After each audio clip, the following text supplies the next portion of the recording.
Hello everyone. आज हम देखेंगे कि किसी इरेशनल नंबर को इरेशनल कैसे प्रूव करते हैं। ये स्टैंडर्ड टेट का फर्स्ट चैप्टर रियल नंबर्स का कॉन्सेप्ट है। तो हम इसे किसी एग्जांपल के थ्रू समझेंगे। तो हमने एक्सरसाइज 1.3 का फर्स्ट एग्जांपल ले लिया है, prove that root 5 is irrational. तो अगर किसी इरेशनल नंबर को इरेशनल प्रूव करना है तो पहले हम उसे एज्यूम कर लेंगे कि वो एक रैशनल नंबर है। तो मैंने एज्यूम कर लिया कि ये एक रैशनल नंबर है। Let us assume that root 5 is rational. तो हम अगर रेशनल नंबर है तो हम रेशनल नंबर रूट 5 को ए बाई बी फॉर्म में लिख सकते हैं, जहाँ ए एंड बी क्या है, coprime integers. A and B है coprime integers. Rational number का मीनिंग क्या है? रेशनल नंबर यानी हम ए बाई बी फॉर्म में लिख सकते हैं वहाँ जहाँ B is not equal to zero होता है। B is equal to zero होगा तो ये पूरा टर्म क्या हो जाएगा, ये जो रेशनल नंबर है वो क्या हो जाएगा, नॉट डिफाइन हो जाएगा। ठीक है, नीचे ज़ीरो आ जाएगा। तो इसलिए B is not equal to zero होता है इसकी कंडीशन। और ए और बी को प्राइम इंटीजर्स होते हैं। को प्राइम का मीनिंग क्या होता है? उसके ए और बी दोनों के वन के अलावा कोई दूसरा फैक्टर नहीं है कॉमन। ठीक है, उनका कोई भी जो नंबर है वो एकदम रिड्यूस्ड फॉर्म में होता है, लाइक 1/4। ये रेशनल नंबर है। ठीक है, 4 को भी रेशनल नंबर कह सकते हैं। क्यों? तो कि 4/1 भी लिख सकते हैं हम, नीचे 1 होता है। ठीक है, ये दोनों रेशनल नंबर है। इनके दोनों के 1 के अलावा कोई कॉमन फैक्टर नहीं होते, उसे कहते हैं रेशनल नंबर। ठीक है, तो ए एंड बी को प्राइम इंटीजर्स, मीनिंग ए और बी के 1 के अलावा कोई कॉमन फैक्टर्स नहीं है। तो हमने एज्यूम कर लिया कि रूट 5 रेशनल, तो रेशनल लिखने के लिए ए बाई बी फॉर्म में होता है ये।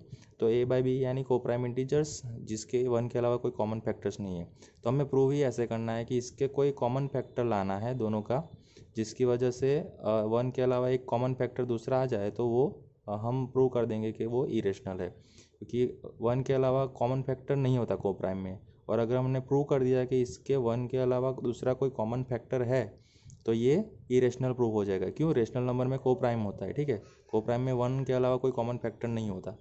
तो हम कोई कॉमन फैक्टर प्रूव करते हैं। ठीक है, तो ए बाई बी लिया तो दोनों साइड्स हम स्क्वायर कर देंगे अभी। तो स्क्वायरिंग ऑन बोथ साइड्स क्या हो जाएगा, root 5 square is equal to A by B whole square. Therefore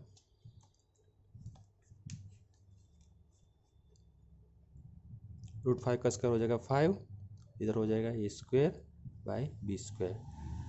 तो हम इसको ऐसे लिख सकते हैं, बी स्क्वायर को सामने ले जाएंगे, क्रॉस मल्टीप्लिकेशन, तो 5b स्क्वायर हो जाएगा is equal to A square.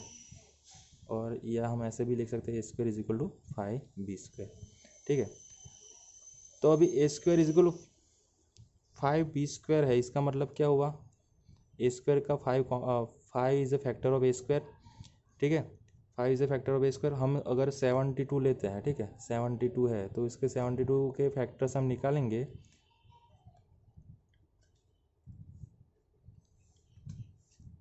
72 के हम फैक्टर्स निकालेंगे तो 236 आएगा इधर, 218, 29, 3 3 ज़ा 9, 3 1 ज़ा 3। तो ये सब सारे फैक्टर्स हो जाएंगे। ठीक है, तो 72 के फैक्टर क्या हो जाएंगे, 2/3 एंड 2/3 होगा और 3/2, ये उसके फैक्टर हो जाएंगे। ठीक है, तो 5 इंटू बी स्क्वायर यानी क्या होगा, 5 इंटू बी यानी 5 एक फैक्टर है ए स्क्वायर का, ये ऐसा प्रूव हो गया। ठीक है, तो 5 is a factor of A square. Therefore हम कह सकते हैं कि 5 is a factor of A square. अभी थियरम 1.3 दिया है बुक में, वो क्या कहता है कि अगर 5 कोई प्राइम नंबर है, ये 5 भी प्राइम नंबर है, और थियरम कहता है कि कोई भी प्राइम नंबर है वो अगर ए स्क्वायर का फैक्टर है तो वो ए का भी फैक्टर होगा। ठीक है, तो 5 इज़ ए प्राइम नंबर और वो ए स्क्वायर का फैक्टर है, तो 5 is also a factor of 5 is also a factor of A. ठीक है, तो हम अगर 5 फैक्टर था ए स्क्वायर का तो ऐसे हम लिखते थे, तो अगर ए 5 का भी फैक्टर तो हम ऐसे लिख सकते हैं, A is equal to 5c, where C some integer है। ठीक है, सी इज सम इंटीजर। ठीक है, तो 5 फैक्टर हो गया है ए का, ऐसे लिख सकते हैं हम। सी हम जनरलाइज लिखते हैं इसलिए ये वेरिएबल में लिखते हैं, ठीक है, ए सी ऐसे सब जनरलाइज फॉर्मूला इसलिए। तो ए इज इक्वल टू 5c लिखा हमने। अब इसको भी दोनों के side 5 is a factor of A हो गया है, ऐसे लिखेंगे, ठीक है, इज इक्वल टू 5c, तो 5 इंटू सी यानी 5 इज ए फैक्टर ऑफ ए। अभी दोनों साइड स्क्वायरिंग इसका भी करेंगे तो A square is equal to इनका स्क्वायर टोटल कर देंगे तो 25 सी स्क्वायर हो जाएगा, ठीक है, 5 का स्क्वायर 25 और सी का स्क्वायर सी स्क्वायर। तो ये एक रिजल्ट मिला हमें। ये जो रिजल्ट मिला हमें इसको हम दे देते हैं नंबर 1, ठीक है, और ये जो रिजल्ट मिला इसे दे देते हैं नंबर 2। तो A square is equal to 5 square और A square is equal to 25 C square. तो हम ऐसा लिख सकते हैं, देयरफॉर फ्रॉम 1 and 2 हम लिख सकते हैं 5 square is equal to 25 C square. ये सब हम क्यों कर रहे हैं हम मैं लास्ट में बताऊंगा, ठीक है। 5 square is equal to 25 C square ऐसा लिखते हैं फ्रॉम 1 and 2, ठीक है। तो हम इसका अभी सिंप्लीफिकेशन करेंगे। Therefore 5 square is equal to 25 square है हमारे पास, तो 5 को हम नीचे ले गए तो 25 डिवाइड बाई 5 हो जाएगा, सी स्क्वायर ऐसे का सही है, तो 5 5 ज़ा 25। तो therefore B square is equal to 5 C square, ठीक है। ये एक रिजल्ट मिला, 3 नंबर देते हैं, ठीक है। अभी इसके पर से हम कह सकते हैं 5 is a factor of B square, 5 is also a factor of B square, ठीक है। और अगर बाय थियरम 1.3 हम ऐसा भी कह सकते हैं 5 इज ए फैक्टर, पहले लिख देते हैं 5 is a factor of B square. Therefore by theorem 1.3 5 is also a factor of b, ठीक है।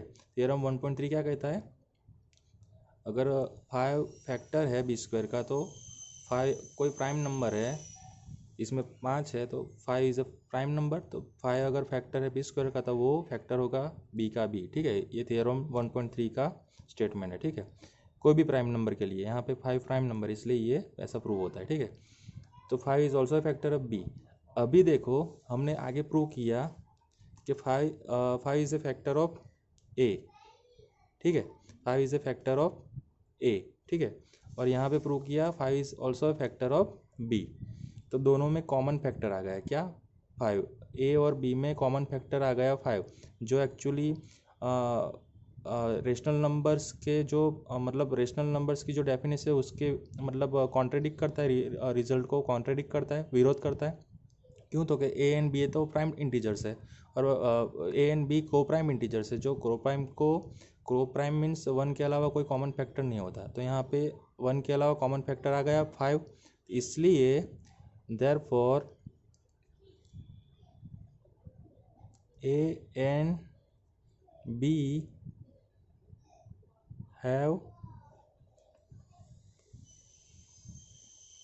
have common factor 5 which contradicts यानी विरोध करता है, contradicts the assumption, हमारा assumption है वो assumption A and B have common factor 5 which contradicts the assumption contradicts the assumption that A and B are co-prime, ठीक है। इसलिए प्रूव हो गया कि √5 इज इरेशनल, ठीक है। 1 के अलावा कॉमन फैक्टर 5 आ गया ए एंड बी दोनों में, ठीक है।